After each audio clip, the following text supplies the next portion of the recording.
slide. Yeah, if he clicks it, he can go. Oh, there we are. Okay, there we are. So, thank you. Today I'm also at Stanford, faculty there also.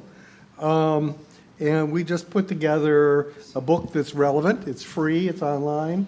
If you want the hard copy, it costs because you have to print it, right? But the Kindle version is essentially free.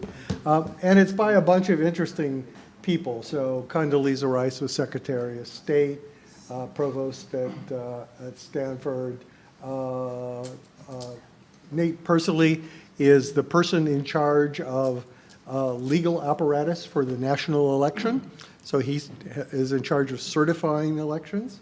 Eric Bernolson is a leading economist in the area, and then myself, I'm sort of come from a more technical thing. We do cryptography through what I call computational social science, which is sort of the social science version of what Audrey was talking about. And the book has 13 papers by 19 people, including such people as Audrey, but also a person who leads the evangelist movements in the U.S. And it has a number of things that are really interesting. I think that one of the things that surprised me was that a number of the people who have been really senior in U.S. government feel that AI regulation is going to be more dangerous than AI.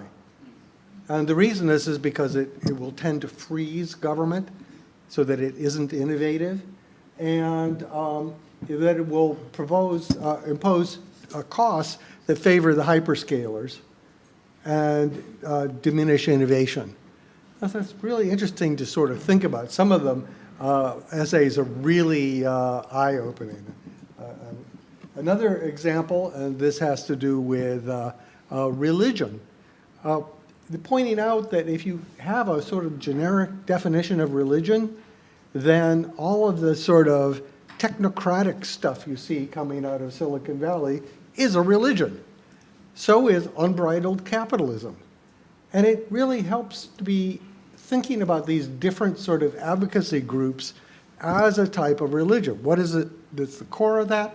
Well, there's this sort of unprovable metaphysics that this is the way for the human race to go.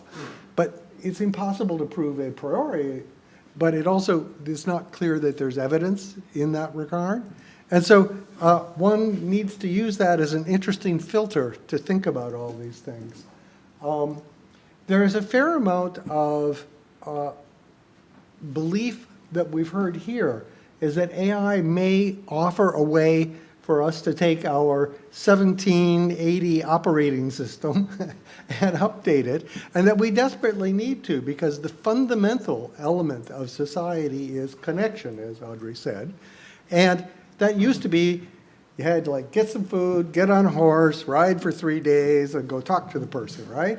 And now it's immediate, it's sometimes persistent, it has many characteristics.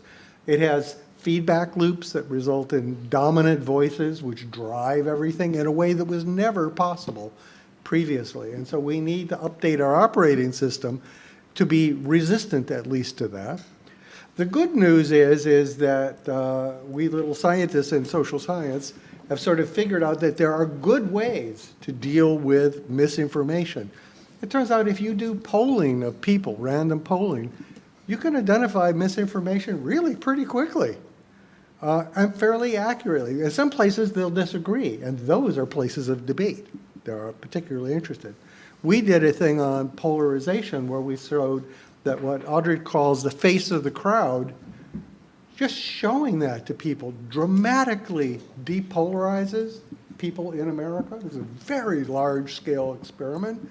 And it's the sort of thing that you can do online. I have some bones to pick about the particular Polis thing, but that idea of telling people what everybody thinks and not just being dominated by the loud voices has enormous effect. We were able to show that just showing that changes the way people vote fairly dramatically.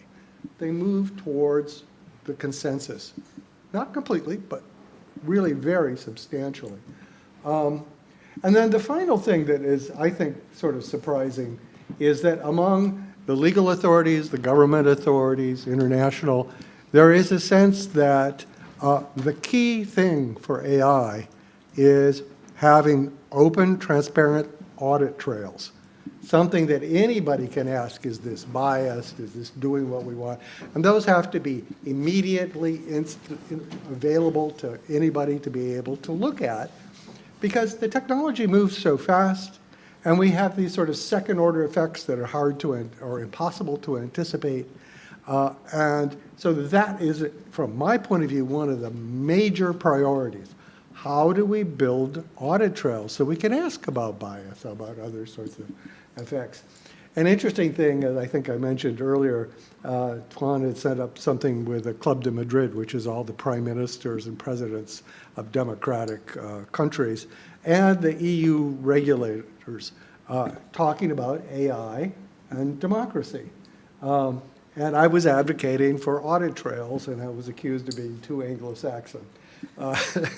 So there's resistance to this, but I think that it is a relatively easy thing to do. The key thing is the regulators resisted it, but all the presidents and prime ministers thought it was great because it's easy to put in place, it's evidence-based, and it gets you this over this problem that AI goes much faster than regulation. So writing regulation that is a priori is a fairly hopeless thing to do. Keeping track of things and the harms that you are concerned about, you can do that pretty much real time. So that's good. So I just want to recommend this as a way to sort of open up your thinking. Very diverse people talking about it, generally quite positive. Some surprises in there that may change the way you think. So thank you.